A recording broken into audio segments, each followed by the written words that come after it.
Assalaamu calaykum. Ku soo dhawaada muuqaalkan.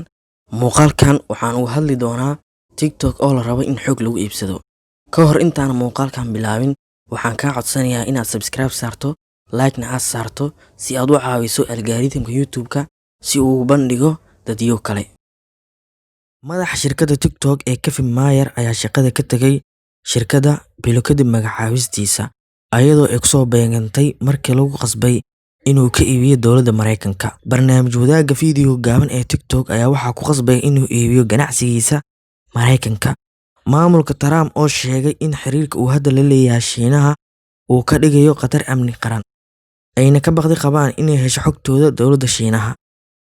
Amarka fulinta uu saxiixay madaxweyne Donald Trump bishii Agoosto, Mareykanka ayaa ku eedeeyay Shiinaha waxaa suuragal ah inuu marin u helo macluumaadka shakhsiyadeed iyo lahaanshaha Mareykanka sababo la xiriira xogta ay soo aroorisay TikTok.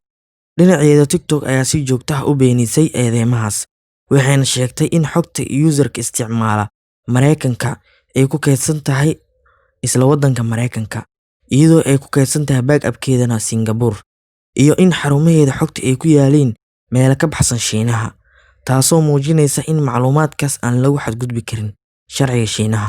Weli khubaro ayaa tilmaamaya sharci ka jira Shiinaha kaasoo ku qasbi kara shirkadaha maxalliga ah sida ByteDance iyo kuwo kaleba inay ku wareejiyaan xogta dowladda Shiinaha. Bal haddaba aan fiirino applicationada ama shirkadaha laga leeyahay dowladda Mareykanka. Facebook waxaa isticmaala 5 bilyan, waxaana laga leeyahay Mareykanka. Instagram waxaa isticmaala 1 bilyan, waxaana laga leeyahay Mareykanka. YouTube waxaa isticmaala 5 bilyan, isla asigana waxaa laga leeyahay Mareykanka. Aan ka soo tagno applicationada. Taleefanada adduunka lagu isticmaalka badan yahay operating systemada ku jira waa iOS iyo Android. Ayagana waxaa laga leeyahay isla Mareykanka. Dhanka laptopida aan weecano. Laptopida adduunka lagu isticmaalka badan yahay operating systemada ku jira waa Windows iyo macOS. Isla ayagana waxaa laga leeyahay dowladda Mareykanka. Bal haddaba daawaday, shaki ma kaaga jiro in Mareykanka uu heli karo xogta adduunka oo dhan ama xogta dowladaha kale?